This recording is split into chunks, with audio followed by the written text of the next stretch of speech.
The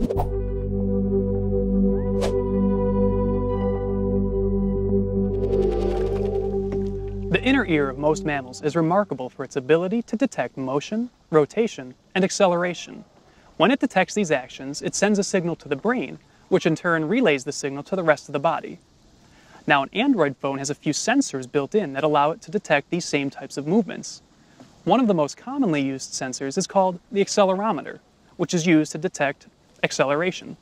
The accelerometer runs in the background all the time, and it's continuously detecting these types of motion events. What's more, our application can tap into these motion events and then do something with them. Take our Crystal Ball app as an example. Right now, we tap the button to predict the future, which isn't the way to create a very interesting application. Instead, we want to be able to shake the phone and then display the prediction. To do that, we need to be able to capture the shake motion event, which is done by using the accelerometer. Before we start coding, let's talk about acceleration and motion events. The main idea behind acceleration is simple. If I move the phone in any direction, the accelerometer can detect the rate of that acceleration.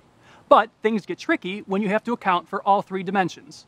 No, I'm not going to ask you to put on 3D goggles, but we do live in a three-dimensional world, which means we need to account for all three axes, X, Y, and Z. Here, let me use this paddle to explain. The horizontal axis is known as the X-axis.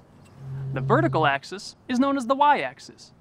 The X and Y axis together form a two-dimensional plane. Now you must have seen this if you've ever created any kind of graph, like a bar graph, a line graph, or maybe a scatter plot. You get the idea. Now the Z-axis adds a third dimension to the equation. Unfortunately, Android doesn't have a way to detect the shake event like we want. But by performing a few calculations on the motion events detected by the accelerometer, we can do it ourselves. Wait, don't stop this video. Don't worry. I wrote a class we can use. All you have to do is plug it into your project. I'll show you how. No math required. It's basically the same listener pattern we saw when tapping on a button and when playing a sound. Alright, you ready to code a little? Let's go. A quick disclaimer. There is no easy way to test a shake in our Android emulator. It's not like you can pick up your laptop and shake it. Don't try it. Trust me, it doesn't work. If you don't have a phone to test on, still follow along because you could try it down the road or on a friend's phone, and also because it's going to be fun. Let's start by downloading that class I told you about. It's called Shake Detector, and it's available for download on the page below this video. Once it's downloaded, grab it in Finder or Windows Explorer and drag it into Eclipse. We want to drop it in the source directory in our com.example.crystalball package. Select Copy Files and click OK. Cool. Now it's part of our app and we can use it like any other class. We'll make a shake detector object in our activity and hook it up to a listener. We'll ignore the inner workings of shake detector for now, but feel free to look at the code. I littered it with comments to help explain how it works, and you're welcome to reuse it. Let's start by getting rid of our button because we no longer need or want it. Although, if you don't have a phone to test on, you might want to leave the button as is so you can still use the button in the emulator. Anyhow, let's start in the activity main.xml file. Right-click on our button and select Delete. So long, button. Now let's clean up the code. Save the layout and then open up mainActivity.java. Okay, let's work our way down cleaning up the code that pertained to the button. Eclipse has highlighted references to the button with error lines, so that helps us know what to get rid of. First, delete the button member variable on line 19. Next, on line 28, delete the button assignment. Now, we need to delete the code for the onClick listener starting on line 30, but we want to save the code inside the onClick method because we're going to do the exact same thing when we detect a shake. Let's use a refactoring tool from Eclipse. Select all the lines we want to save, then right-click on them. Select Refactor, Extract Method. This will automatically create a new method for us based on these lines of code. For the name, type in handle new answer. Then, for destination type, select main activity because we want this method to be placed in our main activity class. Click OK and ta-da! Those lines were replaced with a call to our new method, and our new method was created at the bottom of our main activity class. So now we can delete all of this on-click listener stuff, and we're ready to start shaking.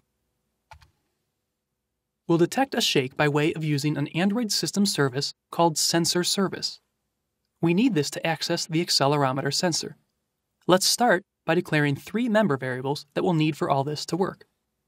Up at the top, below mCrystalBall_image, insert a new line and type private sensor manager mSensorManager. Then add another line and type private sensor mAccelerometer. Finally, add another line and type private shake detector mShakeDetector. Hit Command-Shift-O or Control-Shift-O to organize our imports, and then save our changes. Now let's use these 3 variables in the onCreate method. On a new line at the bottom, type mSensorManager equals get system service, and then we want the sensor service.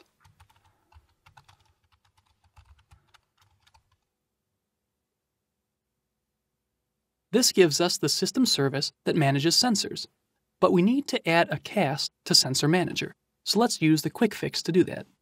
Highlight the error and select Add Cast to Sensor Manager. Next, we'll get the accelerometer from the manager by typing on a new line mAccelerometer equals mSensorManager dot get default sensor. Hit enter for IntelliSense, and then for the parameter type sensor dot type accelerometer. It's the first in IntelliSense, so just hit enter. The 2 parameters we just used for these methods are called constants. Basically, they're easy-to-read codes that represent what we're trying to get. If we hover over each, IntelliSense shows us that sensor service is a string variable that equals sensor, and type accelerometer is an int that equals 1. On the next line, let's initialize our shake detector with a constructor. Type mShakeDetector equals new shake detector.